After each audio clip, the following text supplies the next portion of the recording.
Ассаламу алейкум рахматуллахи баракату. Қазіргі таңда дуаланған, сиқырланған немесе жын ұрған адамдар өте көп.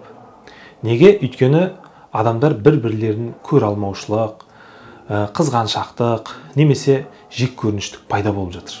Осының салдарынан адамдар бір-бірлерін дуалауда.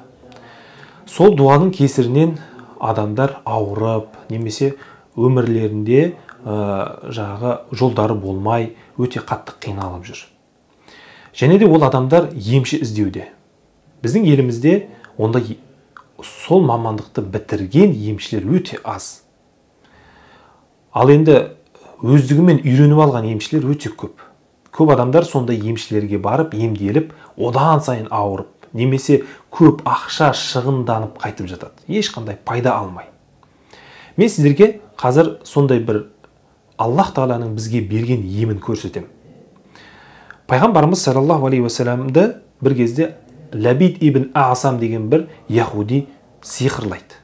Сонда пайғамбарымыз саллаллаху алейхи уассалам пайғамбар бола тұра сол сиқырдан 6 ай төсек тартып қалады. Аяқ қолдары істемей қалады. Сол емнен пайғамбарымыз саллаллаху алейхи уассалам қалай емделген? Жабраил алейхиссалам келіп оған рухия оқиды. Бірақ Аллах Тағала, енді Ибн Касирде келген риуаяттарда айтады, Аллах Тағала оған 2 сүрені жібереді. Фалақ және Нас сүресін жібереді.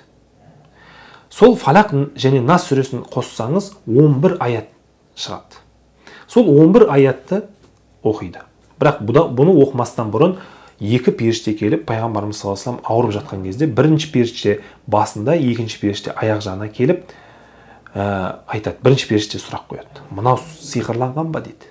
Екінші періште айтады, я, бұл сиқырланған дейді. Бұны кім сиқырлады деген кезде, Лабид ибн Асам деген адам сиқырлады дейді. Оның сиқыры қайда жатыр деген кезде, бір құдықтың ішінде жатыр дейді. Сонда пайғамбарымыз саллаллаху алейхи вассалам осы сиқырланғанын біліп қойып, Али және Зубейр радиаллаху анхуманы жібереді. Сол құдыққа барып, сол сиқырды тауып алады. Сонда айтады, ана құдықтың суы сондай қып-қызыл болып қалған дейді. Сол сиқырды алып келген кезде 11 түйір сиқыр екен. Пайғамбарымыз саллаллаху алейхи вассаламға осы 2 сүре түскен кезде, осы 2 сүрені оқи бастайды. 2 сүре 11 аяттан тұрады.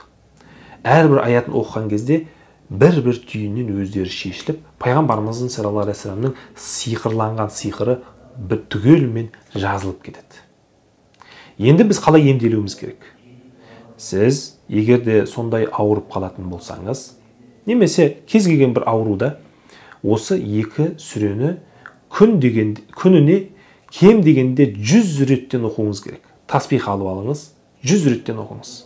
Егерде кәдімгідей сиқырланып, дуаланып қалатын болсаңыз, бір бөлмеге отырып алып, оны кем дегенде 1000 реттен оқыңыз. Сонда Алла қаласа сіз толығымен жазылып кетесіз. Ең бастысы бұны оқыған кезде иманменен оқу керек. Сеніп оқу керек. Аллах Тағала сізбен және бізді осындай бәле жаладан, сиқырдан, дуадан бізді сақтасын.